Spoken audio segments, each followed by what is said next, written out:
आज 25वां एपिसोड आनंद रामायण प्रारंभ करते हैं। मुनि मुदगल बोले, ब्राह्मण धर्मदत्त को इस प्रकार का उपदेश प्रदान करके वे दोनों विष्णुगण पुण्यशील और सुशील उस कलह के साथ विमान में बैठकर वैकुंठ लोक चले गए। हे राजन, धर्मदत्त भी प्रत्येक वर्ष नियमित रूप से उस विष्णु व्रत का पालन करने लगे। देह की समाप्ति के उपरांत दोनों भाइयों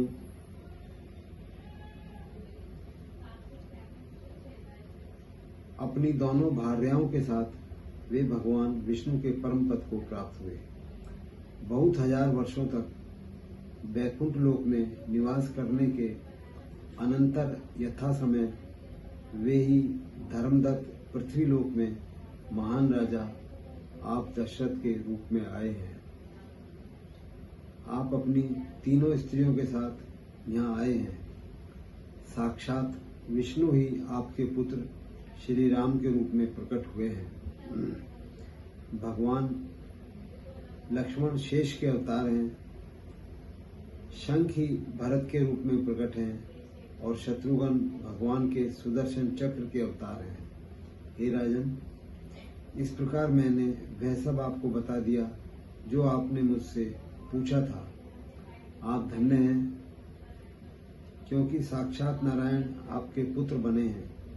ऐसा कह करके राजा की पूजा करके मुनि मुदगल ने उन्हें विदा किया। मुनि मुदगल जी ने भगवान श्री राम तथा सुमित्रा पुत्र लक्ष्मण का आलिंगन कर अपने को कृतकृत्य माना। तदंतर राजा दशरथ अपनी सेना के साथ बड़ी प्रसन्नता के साथ तोरण द्वारों तथा ऊंचे ऊंचे भवनों से सुशोभित रमणीय अयोध्या नगरी में गए। मंत्रियों और पुरवासियों को जब यह ज्ञात हुआ कि राजा ससैन्य वापस आ रहे हैं,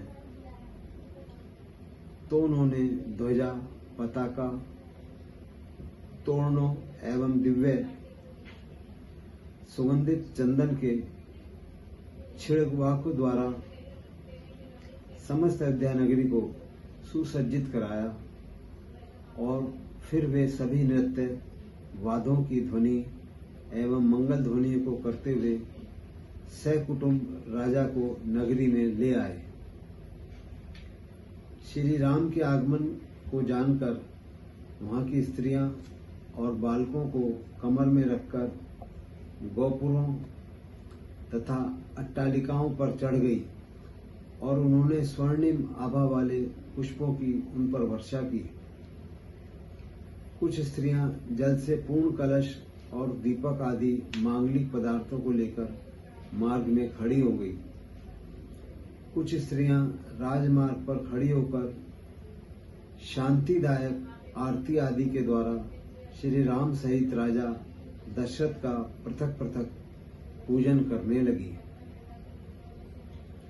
इस प्रकार नाना प्रकार के महोत्सवों के होते हुए नृत्यांगनाओं के नृत्य प्रस्तुत करते हुए दुदंभियों के निनाद के साथ गायकों के गीत गाते हुए ऊंचे ऊंचे महलों के गवाक्षों में स्थित स्त्रियों द्वारा पुष्पों की वर्षा होते हुए और सुंदर चामरों के द्वारा विजयमान होते हुए राजा दशरथ अपने महल में आए।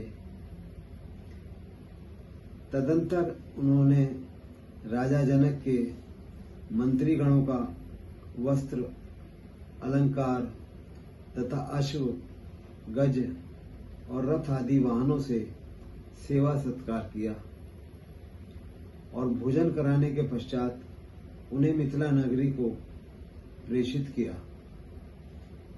इसी प्रकार राजा जनक प्रत्येक वर्ष में होने वाले सभी उत्सवों में श्री राम को, उनकी कौशल्या माताओं को तथा राजा दशरथ को मिथिला में सादर बुलवाते थे। राजा जनक श्री राम की विशेष पूजा करके उन्हें संतुष्ट रखते थे और श्री राम भी अपनी लीलाओं के द्वारा राजा जनक को आनंदित करते थे। उस समय सर्वत्र मंगल ही मंगल था। न कोई दरिद्र था, न कोई ऋणग्रस्त था और न ही कोई आदि व्याधि से पीड़ित ही था। श्री राम आदि चारों भाई अपने अपने भवनों में गृहस्थ धर्म के पालन में निरत हो गए। श्री राम नित्य प्रातःकाल ही उठ जाते और शौचादि कर्मों को करने के अनंतर शिविका में बैठकर दिव्य सरयू नदी के स्नान के लिए जाते थे। वहां नदी के किनारे वाहन से उतरकर सरयू नदी की पवित्रता के रक्षणार्थ नदी के बालू का प्रदेश से बड़ी प्रसन्नता से पैदल ही नदी तक जाते थे। मंत्रियों सहित जाकर वे उस सरयू नदी को प्रणाम करते और वहां स्नान करने के अनंतर नित्य विधि